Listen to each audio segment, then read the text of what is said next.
जय हिंद बच्चों, आपके अपने YouTube channel green world publication के ऑनलाइन प्लेटफॉर्म पे स्वागत है। मैं आपका अपना मैथमेटिक मेंटर प्रभात यादव। आज हम बात करने जा रहे हैं डेफिनिट इंटीग्रेशन, जैसा कि आप स्क्रीन पे देख रहे हैं, जिसको हम लोग बोलते हैं निश्चित समाकलन। क्योंकि बोर्ड एग्जाम में इसका बहुत ज़्यादा यूज होता है। इसके प्रॉपर्टी बेस्ड पे कम से कम 2 से 3 सवाल आपके जरूर आते हैं, हर ईयर आते हैं। ठीक है, तो हम लोग सबसे पहले इसके कॉन्सेप्ट के बारे में समझेंगे कि डेफिनिट इंटीग्रेशन को कैसे डिनोट करते हैं, इसमें लोअर लिमिट क्या होती है, अपर लिमिट क्या होती है, निम्न सीमा क्या होती है, उच्च सीमा क्या होती है, फिर इसको कैसे इवेल्युएट करते हैं, इसका मान कैसे निकालते हैं। ठीक है, फिर इसके प्रॉपर्टी पे बेस्ड कैसे आपके क्वेश्चन आते हैं एग्जाम में। इन सारी टॉपिक पे आज हम लोग डिस्कस करेंगे। तो अगर आप लोग चैनल को एक बार लाइक सब्सक्राइब तरह शेयर नहीं किए हो तो एक बार चैनल को आप लोग लाइक सब्सक्राइब शेयर जरूर कर दीजिए। ठीक है, तो आइए शुरुआत करते हैं। सबसे पहले जैसा कि आप स्क्रीन पे देख रहे हैं, समान अध्याय एक दृष्ट में, तो सबसे पहले आपका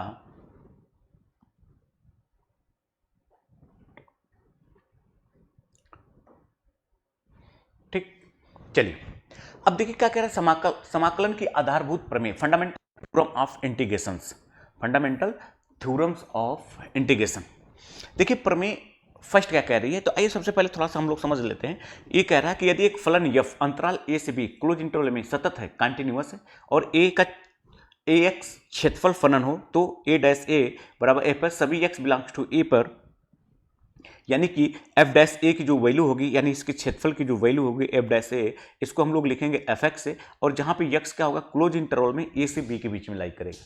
ठीक, तो ये कह रहा है कि यदि, तो अब हमको दूसरी प्रमेय क्या कह रहा है, यदि फलन नियम अंतराल a से b पे सतत है और f का प्रति अवकलज है, यानी एंटी डिफरेंशिएशन है, तब a से b fx dx बराबर आप लिखेंगे कैपिटल fx a से b f। तो इसी को हम लोग इवेल्युएट करते हैं इस तरह से। ये कह रहा है कि जैसे सपोज करिए कि कोई एक फंक्शन है fx, ठीक, इसको आपने इंटीग्रेट किया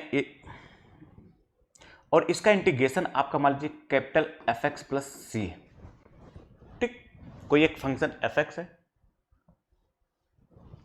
ठीक, कोई एक फंक्शन आपका fx है, इसका इंटीग्रेशन आपने कुछ इस टाइप लिखा, कैपिटल fx प्लस c। ठीक, तो अब हमसे क्वेश्चन क्या पूछ रहा है कि अगर आप इसी को a से b के बीच में इंटीग्रेट करते हैं, a से b के बीच में fx dx, तो आप इसका इंटीग्रेशन जानते हैं, आप लिखेंगे कैपिटल fx अब प्लस का c है, तो ये लिखा है a से लेके b तक। हम लोग इसको कैसे फाइंड आउट करते हैं, सबसे पहले अपर लिमिट लिखेंगे, ये हो जाएगा f b plus c minus, ये लिखेंगे तो ये हो जाएगा आपका एफ ए प्लस सी। अगर आप इसको सॉल्व करेंगे तो ये हो जाएगा f b plus c minus f a minus c, a plus minus cancel out हो जाएगा, यहां से आपका हो जाएगा f b minus f a. ठीक, तो हम लोग डेफिनिट इंटीग्रेशन में क्या करेंगे, तो आप यहां पे एक चीज ये देख रहे हैं कि जो कांस्टेंट है यहां पे, अगर हम लोग इस कांस्टेंट की बात करें तो इसका देखिए फाइनल रिजल्ट में कोई रोल नहीं।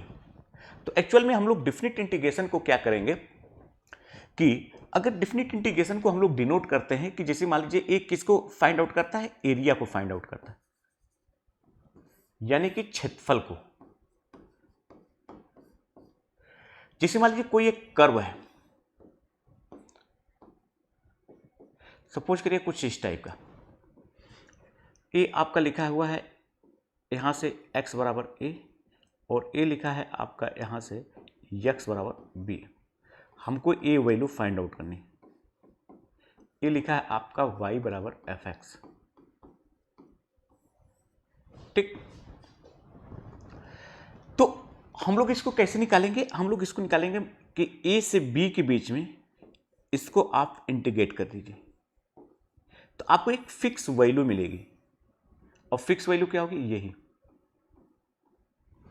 अगर इसको हमने नाम दे दिया कैपिटल ए, तो यही क्या हो जाएगा, कैपिटल ए के इक्वल, ए से b f x d x बराबर क्या हो जाएगा, कैपिटल ए।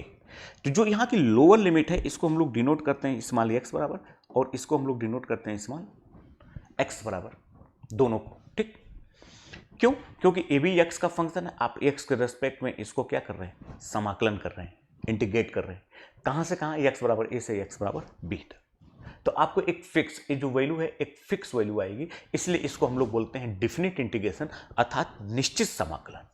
ठीक, अब इसमें जो है, अब जैसे निश्चित समाकलन को तब डायरेक्ट कैसे हम लोग यूज करेंगे, जैसे सपोज करिए कि आपको हमने बताया था, जैसे मान लीजिए आपका लिखा है 0 से π/2 और आपका यहां पर लिखा है cos x dx। इसको हम लोग बोलते हैं, जो नीचे लिखा है इसको हम लोग बोलते हैं लोअर लिमिट, जिसको आप हिंदी में बोलते हैं निम्न सीमा, और ये जो लिखा है इसको हम लोग बोलते हैं अपर लिमिट, जिसको आप बोलते हैं उच्च सीमा।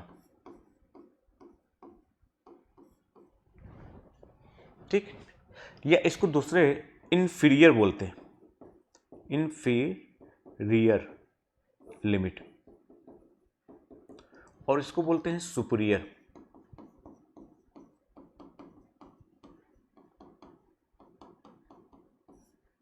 ठीक,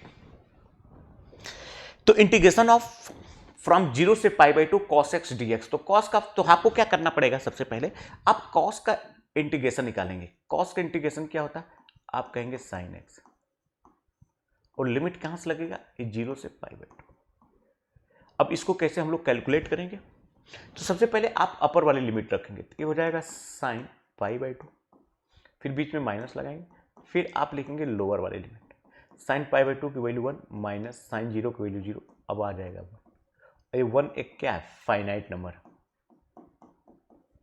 इसीलिए इसको हम लोग बोलते हैं डिफिनिट, एक डिफिनिट वैल्यू है, इसलिए हम लोग बोलते हैं इसको एक डिफिनिट इंटीग्रेशन।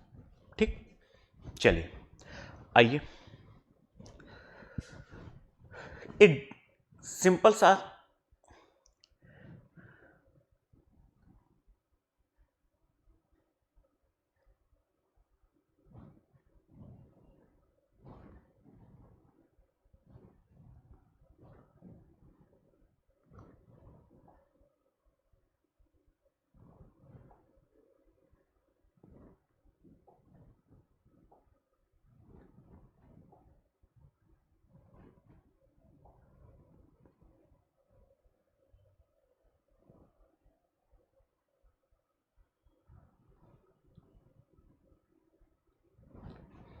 चलिए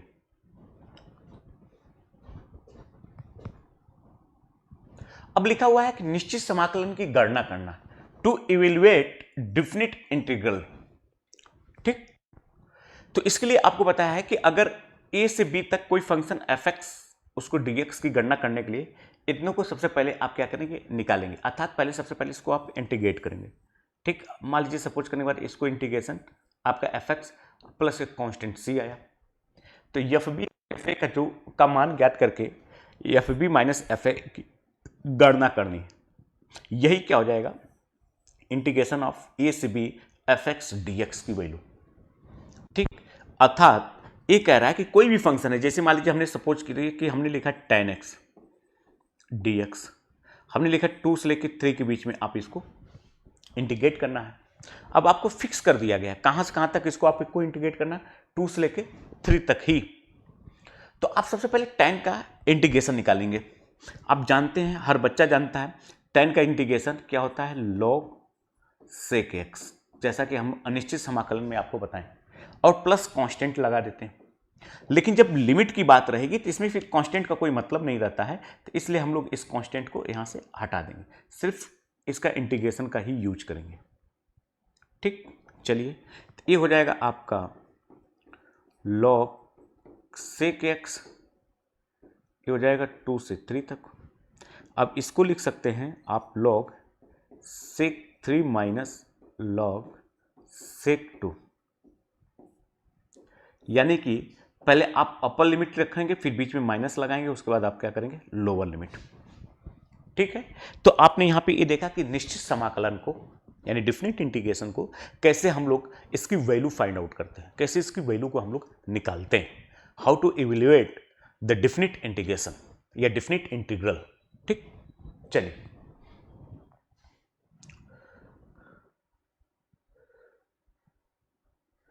अब इसमें देखिए एक कॉन्सेप्ट आपका क्या है, प्रतिस्थापन द्वारा, इवेल्युएट बाय सब्स्टिट्यूशन।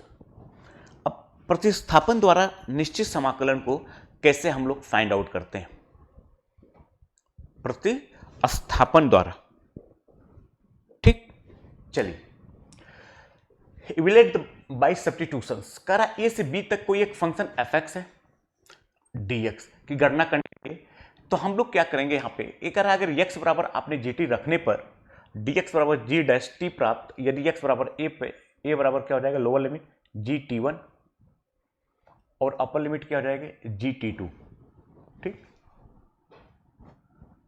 नई सीमा t1 तथा t2 है, तब t1 से t2 तक f gt g prime t dt बराबर से इतना की गणना की जा सकती है। इसका मतलब क्या हुआ, जैसे ये कह रहा है कि कोई एक फंक्शन है, सपोज पहला एग्जांपल ज्यादा समझ में आए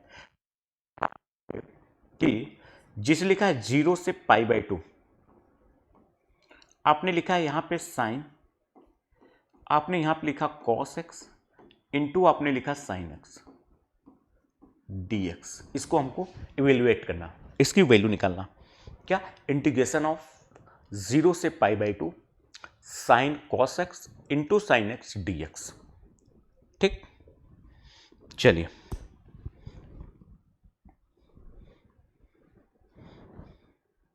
तो अब इसको देखिए आप लोग कैसे क्या करेंगे।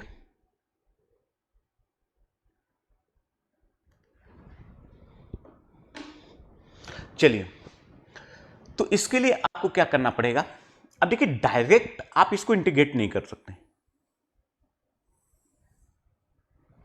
तो क्या करना पड़ेगा, आपको मानना पड़ेगा, सब्स्टिट्यूशन करना पड़ेगा। हमने लेट माना जो ये लिखा है आपका cos x, इसकी जगह आपने मान लिया t, तो cos का डिफरेंशिएशन आप जानते हैं sin x dx बराबर क्या हो जाएगा dt।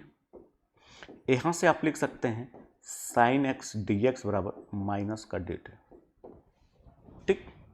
आइए अब इसकी लिमिट के बारे में बात करते हैं, सीमा।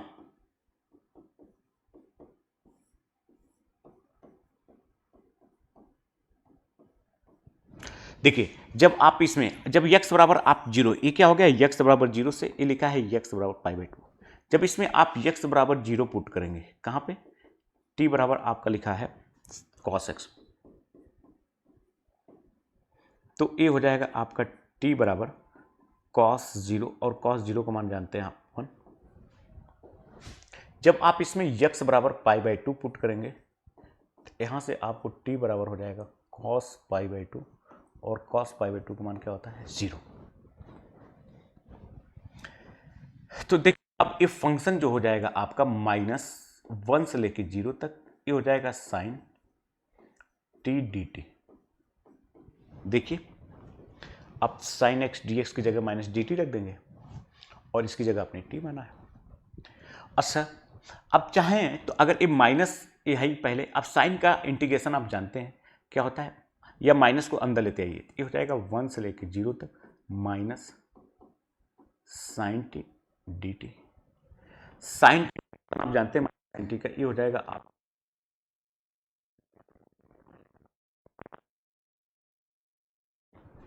और ये हो जाएगा आपका cos 0 माइनस cos 1, cos 0 का मान होता है 1, ठीक, माइनस का cos 1, ये आपका आंसर हो जाएगा, ठीक। तो आप इसमें देख रहे हैं कि हम लोग डायरेक्ट इसको इंटीग्रेट नहीं कर पा रहे हैं, तो ऐसे इंटीग्रेशन को हम लोग जिस मेथड का यूज करते हैं उसको हम लोग बोलते हैं इवेल्युएट बाय द सब्स्टिट्यूशन, प्रतिस्थापन द्वारा गणना करना, ठीक। चलिए एक एग्जांपल और लेते हैं जिससे हो सकता है आप और बेहतर आपको समझ में आए। जैसे हमने लिखा है यहाँ पे 2 से लेकर 5 तक, ये लिखा हुआ है log x into 1/x dx। अब इसकी हमको वैल्यू निकालना है, तो जैसे हमने मान लिया कि माना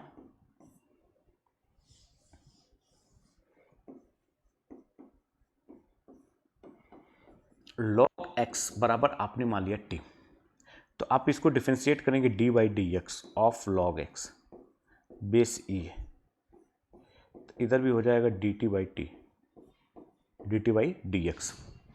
अब log x बेस e का डिफरेंशिएशन आप जानते हैं 1 बाई एक्स होता है, तो यहां से हम लोग लिख सकते हैं कि 1 बाई एक्स डी एक्स बराबर क्या हो जाएगा dt। अब आइए इसकी लिमिट के बारे में बात करते हैं। अब इसकी सीमा कैसे आप निर्धारित करेंगे? अगर आप लोअर लिमिट की बात करेंगे, लोअर लिमिट,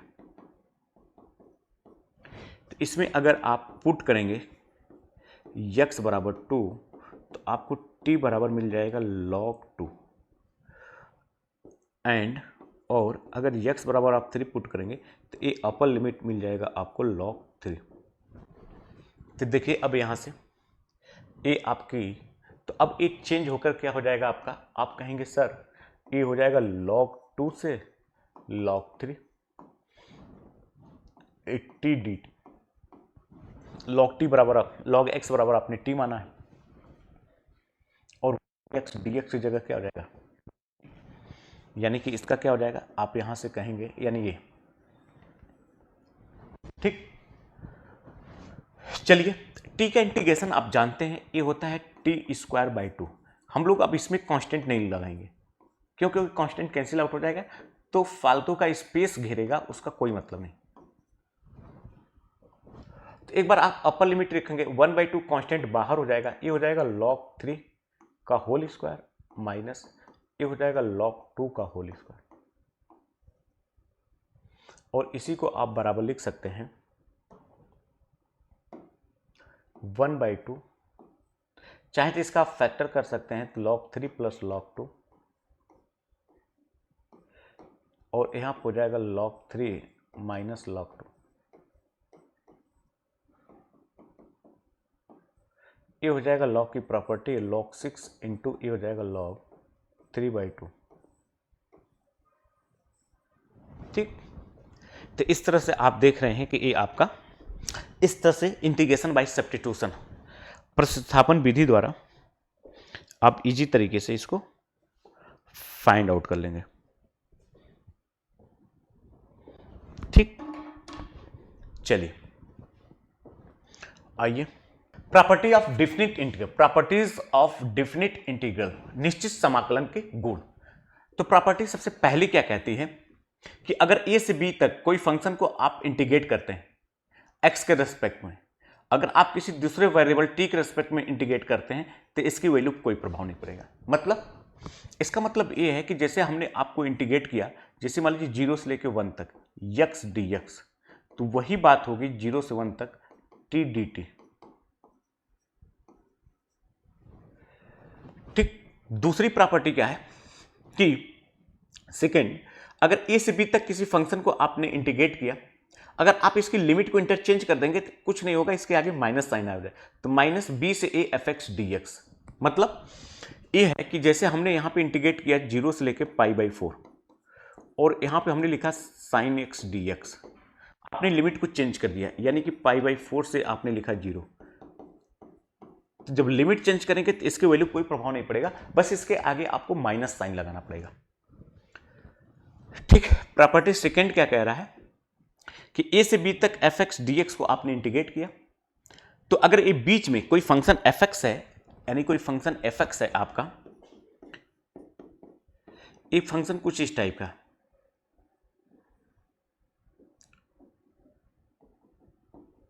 ये a है, ए सी है, ए बी है, ये लिखा है y बराबर एफ एक्स, ठीक। हम a से b के बीच में इसको हम इंटीग्रेट करना चाह रहे हैं, इसकी वैल्यू निकालना चाह रहे हैं, ठीक। तो सबसे पहले क्या करना पड़ेगा आपको, ये देखिए c पे a क्या हो रहा है, ब्रेक हो रहा था, a से c के बीच में निकालेंगे तब c से b के बीच, ठीक। तो यही कह रहा है कि अगर c पे ब्रेक हो रहा है तो a से c तक पहले आप इंटीग्रेट करेंगे, उसके बाद तब c से लेके b तक करेंगे, जहां c क्या है a और b के बीच में। अगर a से b के बीच में एक से ज्यादा पॉइंट पे अगर ग्राफ ब्रेक हो रहा है, फंक्शन कंटिन्यूअस नहीं है, तो जहां जहां ब्रेक होगा वहां वहां तक आप इंटीग्रेट करेंगे। जैसे मान लीजिए हमने कुछ इसको इस टाइप से समझाने का प्रयास किया, जैसे मान लीजिए कोई एक कर्व है ए कुछ इस टाइप का बना है, ए आपका लिखा है ए लिखा है आपका C1, ए लिखा है आपका C2, और लिखा है बी, ये लिखा है आपका y बराबर एफ एक्स।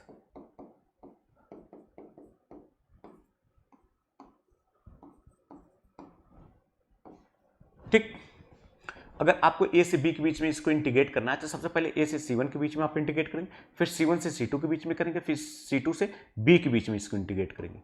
मतलब पहले आप a से c1, फिर c1 से c2, फिर c2 से b के बीच में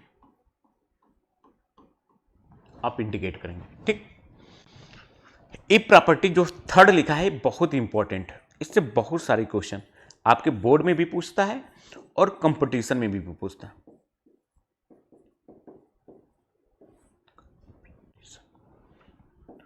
ठीक, आइए क्या है, अगर a से b के बीच में किसी फंक्शन को आप इंटीग्रेट कर रहे हैं तो इन दोनों लिमिट को आप ऐड कर दीजिए और इसमें से x को सब्ट्रैक्ट कर दीजिए, इसकी वैल्यू कोई प्रभाव नहीं पड़ेगा। मतलब अगर हमने लिखा जैसे 1 से लेकर 2 तक x dx, तो आप लिख सकते हैं 1 से 2 तक इन दोनों को ऐड कर दिए तो 3 माइनस एक्स डी एक्स, ये दोनों की वैल्यू आपस में सेम होगी। जैसे हमने लिखा 2 से लेकर 5 तक, यहाँ पे एक्स स्क्वायर प्लस 5 है डी एक्स, तो आप लिख सकते हैं 2 से 5 तक ये 5 टू 7, 7 माइनस एक्स का whole square plus 5 d x. ठीक, इसकी वैल्यू पे कोई प्रभाव नहीं पड़ेगा। ठीक, चलिए आइए नेक्स्ट प्रॉपर्टी की बात करते हैं।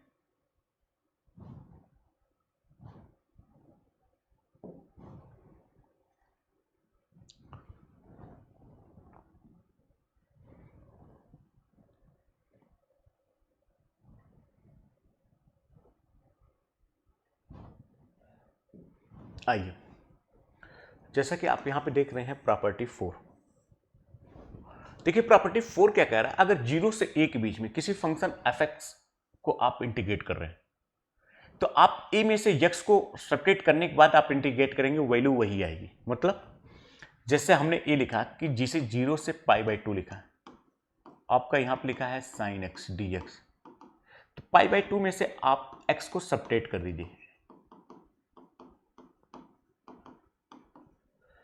इसकी वैल्यू पे कोई प्रभाव नहीं पड़ेगा।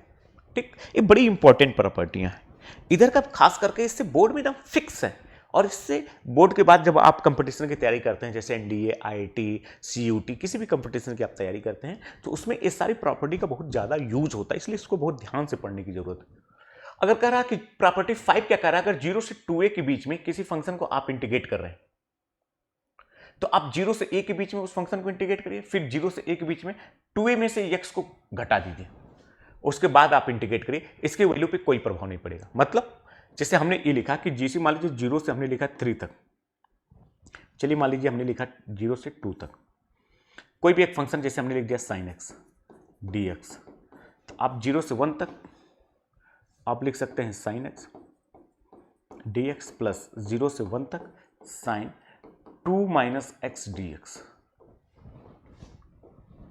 या पहला जैसे हमने लिखा दूसरा 0 से 2 पाई, आपका लिखा है sin x dx, तो आप पहले इसके बीच में क्या आएगा पाई, तो आप 0 से पाई तक साइन को इंटीग्रेट करिए, फिर 0 से पाई के बीच में अब इसको क्या करेंगे, ये जो अपर वाली लिमिट इसमें से x को घटा देंगे,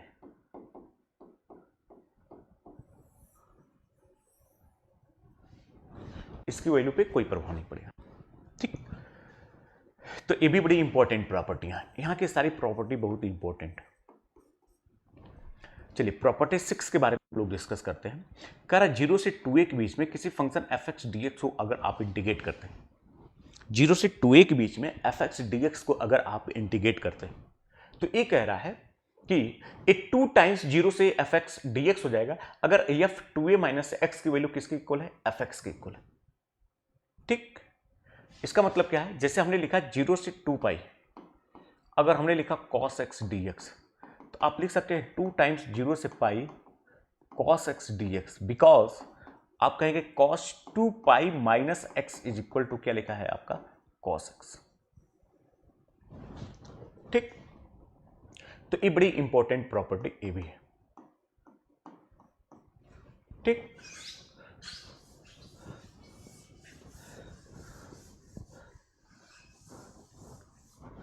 चलिए प्रॉपर्टी 6 का सेकेंड वाला पार्ट देखिए, इसको हम लोग फर्स्ट पार्ट लिख देते हैं और इसको हम लोग सेकेंड पार्ट लिख देते हैं।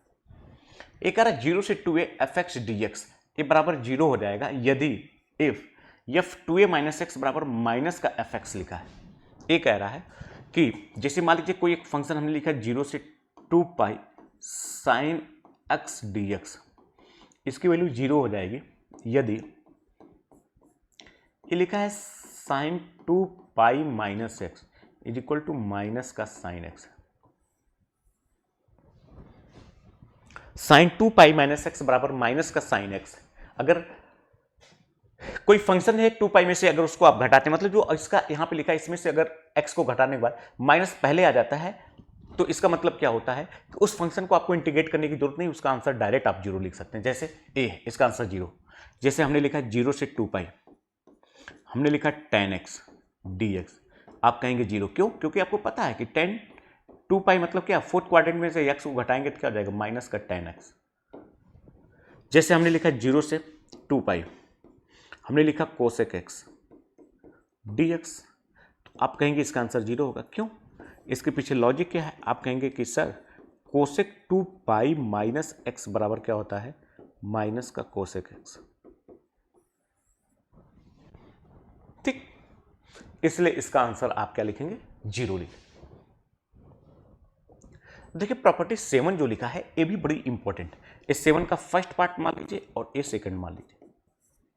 क्या कह रहा है कि अगर माइनस ए से ए के बीच में किसी फंक्शन को आप इंटीग्रेट कर रहे हैं, इसको आप 2 टाइम्स 0 से A F x d x लिखेंगे यदि एफ माइनस एक्स बराबर एफ एक्स। इसका मतलब ये फंक्शन क्या है, समफलन है। समफलन, समफलन को आप लिखते हैं इवन फंक्शन। ठीक, जैसे आपका एफ एक्स बराबर लिखा है कॉस एक्स, ये क्या है, इवन फंक्शन है।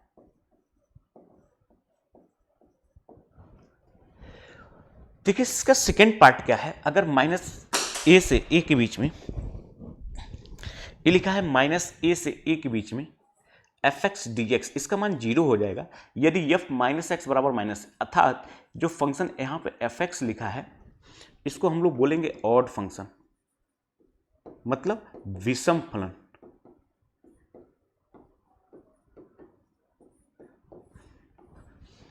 इसको हम लोग क्या बोलेंगे, ऑड फंक्शन अर्थात विषम फलन। ठीक, जैसे आइए देखिए, जैसे हमने आपको इसके एग्जांपल देखिए, जैसे हमने लिखा -2 से लेके 2 तक, हमने लिखा साइन एक्स डी एक्स, आप कहेंगे 0 क्यों?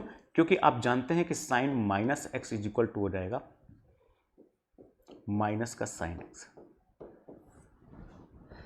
जैसे आपने लिखा कि -4 से लेके 4 तक, आपने लिखा cos x dx, ये हो जाएगा 2 टाइम्स 0 से 4 cos x dx। क्यों? क्योंकि -4 से 4 तक एक cos क्या है, इवन फंक्शन, सम फलन है, अर्थात cos minus x is equal to हो जाएगा आपका cos x।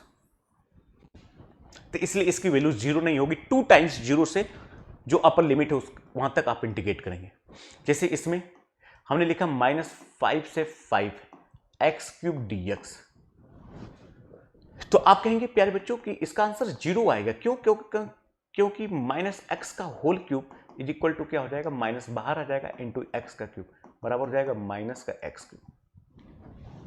ठीक, जैसे तो अब हम उम्मीद करते हैं कि आप समझ गए होंगे। एक आध एग्जांपल और समझ लीजिए। जैसे हमने यहां पे लिखा कि लिखा है -2 से लेके 2 तक, हमने लिखा है x cube into sine x upon x d x, या एक्स की अंडर रूट एक्स, या इसको आप लिख सकते हैं यहां पे, चलिए tan x। तो आप कहेंगे सर इसका आंसर 0 होगा। क्यों? क्योंकि ए ऑड फंक्शन है और ए भी ऑड फंक्शन है, और इन दोनों को मल्टीप्लाई क्या हो जाएगा, आप कहोगे इवन फंक्शन। लेकिन नीचे क्या लिखा है, आप कहेंगे odd function. Even upon odd क्या हो जाएगा, फाइनली आपका ऑड फंक्शन, और ऑड फंक्शन है तो इसका आंसर क्या हो जाएगा, 0। ठीक, कोई दिक्कत नहीं। चलिए ठीक। तो अब आपने देखा यहाँ पे कि हम लोगों ने डिफिनिट इंटीग्रेशन अर्थात निश्चित समाकलन की कॉन्सेप्ट को समझें। इसकी जो प्रॉपर्टी है उसमें 3-4 प्रॉपर्टी बहुत ज़्यादा हेल्पफुल है, बहुत ज़्यादा यूज़फुल है, उसका बहुत ज़्यादा यूज पड़ेगा आपके बोर्ड एग्जाम में और आगे अगर आप कंपटीशन की तैयारी करेंगे। तो उम्मीद करते हैं कि आप लोग यहाँ तक समझ गए होंगे। तो चलिए आज के लिए इतना ही। जय हिंद। फिर हम लोग नेक्स्ट वीडियो मिलते हैं, तो इसी से रिलेटेड हम लोग इसके बहुविकल्पी और लघु उत्तरीय और विस्तृत प्रश्नों के बारे में डिस्कस किया जाए। तो आज के लिए इतना ही।